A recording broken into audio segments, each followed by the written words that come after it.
시 이렇게 준비하지 않았고요. A5 1차 시에서 그러니까 애매한 부분들을 우선 플랜 B로 잡아봤습니다.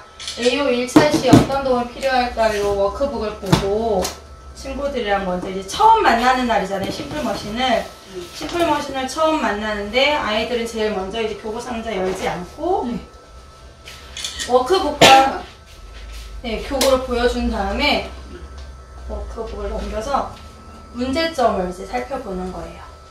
무슨 문제가 있을까? 그래서 이 상황이 어떤 상황일까? 아이가 스스로 상황을 인지하고 교사한테 설명을 해줄 수 있게 충분히 상황을 보여주고 있어요.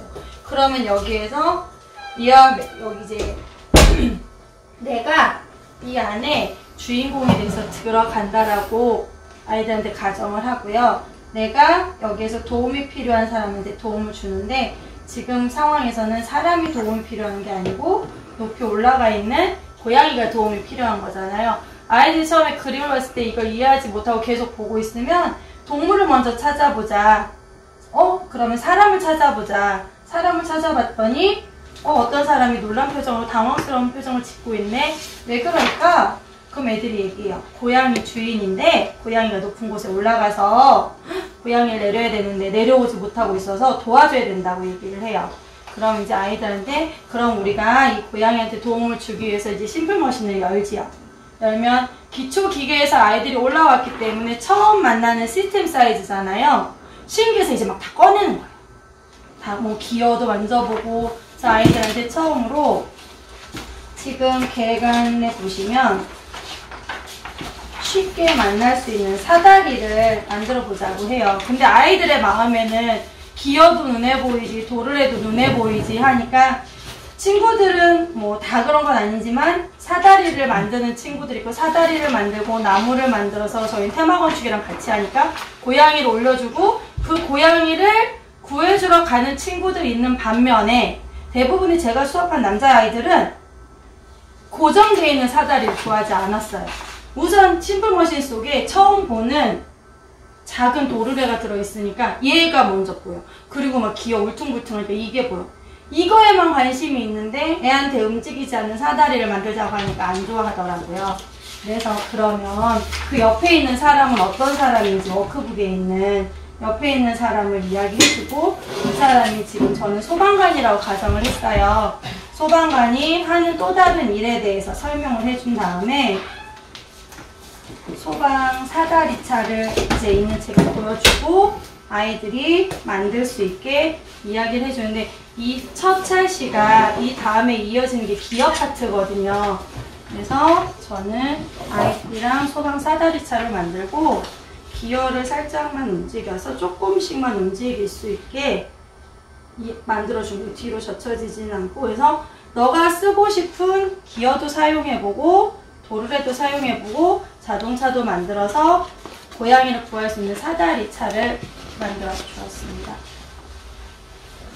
그 아이들한테 이제 이 다음에 이어지는 기어 파트에 대해서는 첫 찰시에서 이렇게 이야기를 해준 다음에 그 다음에 기어 파트로 들어가기 시작을 합니다. 그래서 아이들이 관심이 없을 경우 작은 기어를 신기하고 사용하고 싶어 해서 아이들이 스스로 문제점을 인식하고 해결할 수 있고 기어의 원리부터 수업의 문을 여는 첫 찰시로 저는 수업을 진행합니다. 그리고 11찰시에 가면 스피드 레이서가 있어요.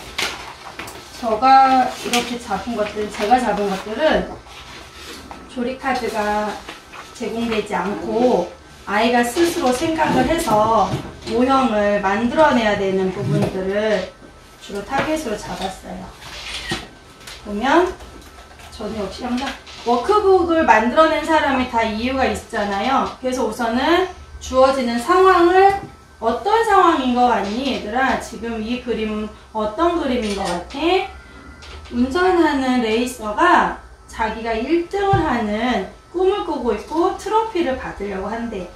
그러면 1등을 하기 위해서는 지금 뭐가 없어? 머릿속에 트로피도 있고 타이어도 있고 핸들도 있어. 그럼 애들은 대부분 경주용 자동차를 만들자고 이야기를 해요.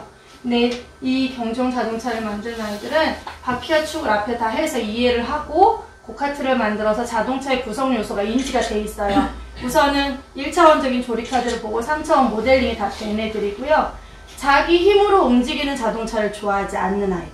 왜 요즘 말 그대로 당기기만 해도 앞으로 가는 자동차가 많으니까 실제 자동차처럼 스스로 움직이기를 바라는데 심플머신에는 모터가 들어있지 않아요. 그래서 저는 벨트의 탄성을 이용해서 앞으로 갈 수 있게 자동차를 만들었어요. 그리고 아이들한테 그냥 단순히 와 재밌다가 아니고 오늘 수업한 내용을 자동차가 얼만큼 내 자동차가 멀리 갈지 예측해보고 그 다음에 정확한 표준 단위를 가지고 줄자를 가지고 측정을 해보고 3번 정도 테스트를 해서 평균을 내는 거예요.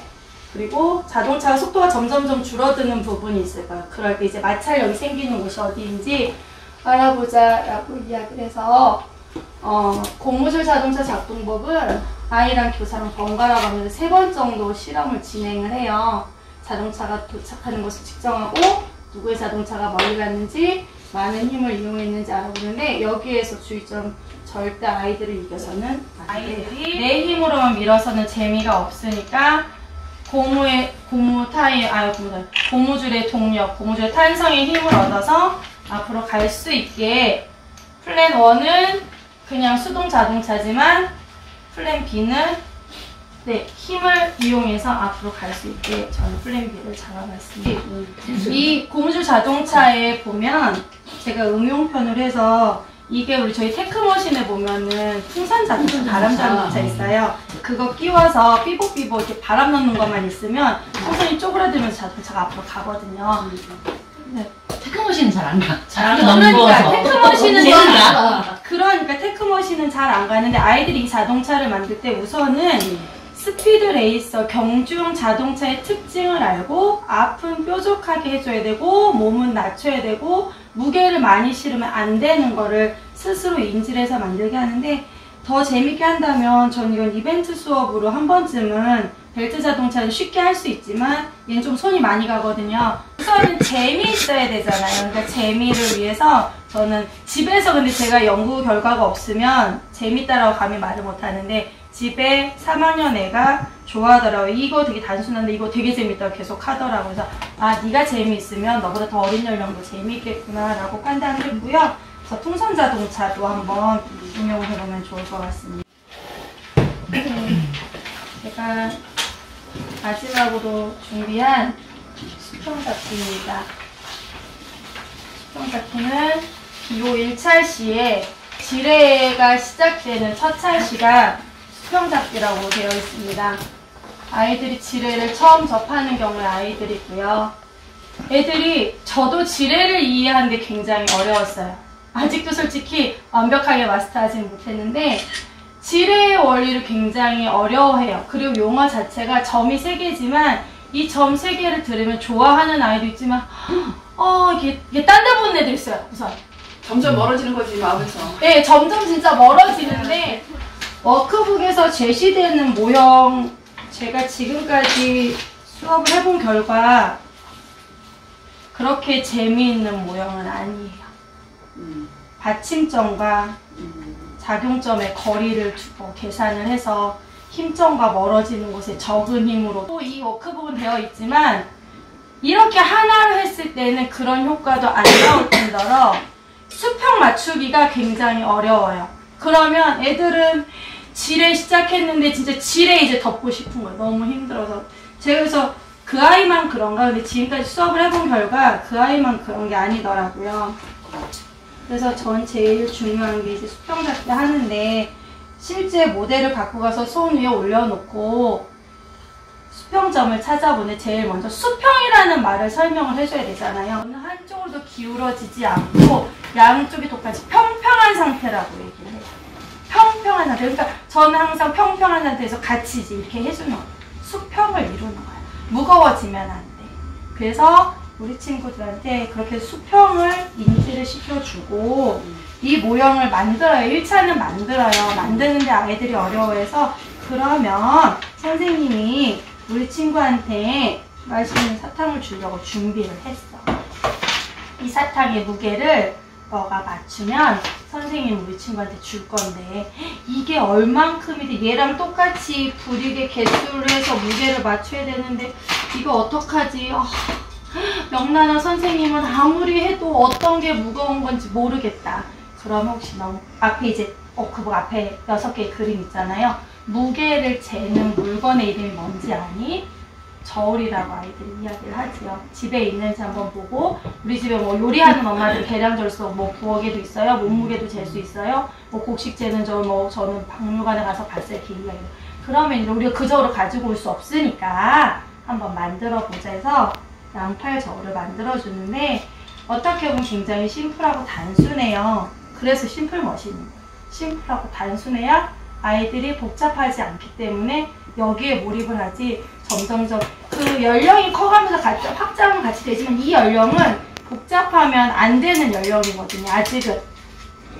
그래서 튼튼한 기둥을 세우고 책에서 봤던 것처럼 빔을 끼우고 양쪽에 팔을 달아주는 거예요. 테스트 예를 들어서 창문을 올려놔요. 그럼 반대쪽에도 똑같은 창문이 있으면 무게가 같지만, 그러면 선생님은 이 창문의 무게를 우리 한번 찾아보자. 브릭을 하나 올려요. 브릭 하나 더 올려요. 그러면 어느 정도 와서 수평이 맞아요. 이는 수평을 되게 쉽게 찾아요. 근데 저는 이 워크북에 있는 수평 잡기로는 수평을 못 찾았었어요. 그래서 이제 우리 친구한테 어떻게 해요? 너가 좋아하는 사탕을 하나 주고, 이 사탕이랑 똑같은 무게를 찾아내면 아이가 캔디를 획득할 수 있어요. 그런데 아이 머리에서 처음부터 양팔 저울에서 이렇게 나오지 않아요. 교사가 계속 모션을 주고, 지금 보면은 찾았잖아요. 그러면 아이는 캔디를 하나 획득하는 거예요. 근데 두 번째에서는 지금 사용한 부품은 바로 사용할 수 없어요. 두 번째 캔디를 획득을 하려면 또 다른 부품들, 테마 건축에는 되게 작은 부품들이 많잖아요. 작은 부품들을 넣어서 또 넣어서 아이랑 수평을 찾아요. 이렇게 하면 지금 기울어졌어요. 그러면 안 되겠지요? 하나를 내려요. 하나를 내리면 아이는 또 캔디를 획득하는데, 제가 작고 가벼운 부품을 쓴 이유가 하나를 내렸을 때 그래도 어느 정도 맞춰질 수 있게, 이제 이렇게 해보고 아이들이 이제 캔디를 획득하고 부모님한테도 아이랑 같이, 저는 이렇게 만들어주면 이제 부시지 않고 괜찮고 보여줄 만한 작품일 때는 드리고 와요. 어머니 오늘 저녁에는 아빠가 오셨을 때, 왜냐면 아빠들은 대부분 브리핑을 들을 수가 없어요. 엄마만 듣고 사진으로 보기 때문에 아버님이랑 아이랑 놀아줄 수 있는 장을 만들어주세요. 아빠가 사탕을 획득하고 싶으면 무게를 맞춰, 중심을 맞춰야 된다. 몇 개의 브릭을 어떻게 넣어서 맞춰야 된다고 이야기를 해서 아이한테 이야기를 해주고, 여기에서 이제 그냥 이렇게 재밌게 놀고 끝나면 안 되겠죠. 막대를 빔을 잡고 있는 가운데는 받침점이래. 너가 캔디를 올려놨던 부분은 작용점이고, 우리가 하나씩 무게를 늘려줬던 부분이 힘점이래. 그래서 힘점과 작용점의 무게가 같아지면 이 저울은 한쪽으로 기울어지지 않는 수평 저울이 된대. 양팔 저울이 된대. 그래서 아이한테 이 다음에 이제 질의 효과에 대해서 얘기를 하는 거죠. 받침점과 작용점의 힘의 점에 대해서 배열에 따라서 1종 지뢰가 있고 2종 지뢰가 있고 3종 지뢰가 있다라고 이야기를 해주고, 부모님이랑 이제 주말을 이용해서 나가서 놀이터에 가면 지뢰의 원리를 이용한 놀이기구가 있대. 아빠랑 한번 타보자라고 이야기를 전해요. 주로 아빠랑 타보라고 이야기를 많이 해요. 제가 그렇게 하지 못했기 때문에 아이들은 그때 아빠랑 손 잡고 나가서 한 번쯤 더 아빠랑 놀게끔 해서, 아버님들 계시면 저는 또 그렇게 이야기를 하고, 수평 잡기에서 지뢰가 이렇게 시작된다라는 걸 아이들한테 이야기를 해줘요. 뭐 제가 요즘 들어서 이런 생각을 많이 해요. 아이들은 진짜 부족하지 않은 아이 빼고는 다 최고의 학습자인 것 같아요. 교사가, 제가 준비를 하면서, 저 사실은 준비하면서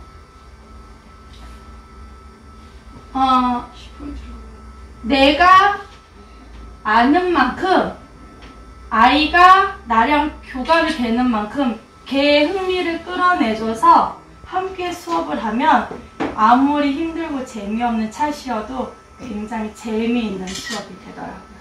그래서 다음에 선생님 또 오세요라는 이야기를 이끌어내는 건 교사의 몫이라고 생각합니다.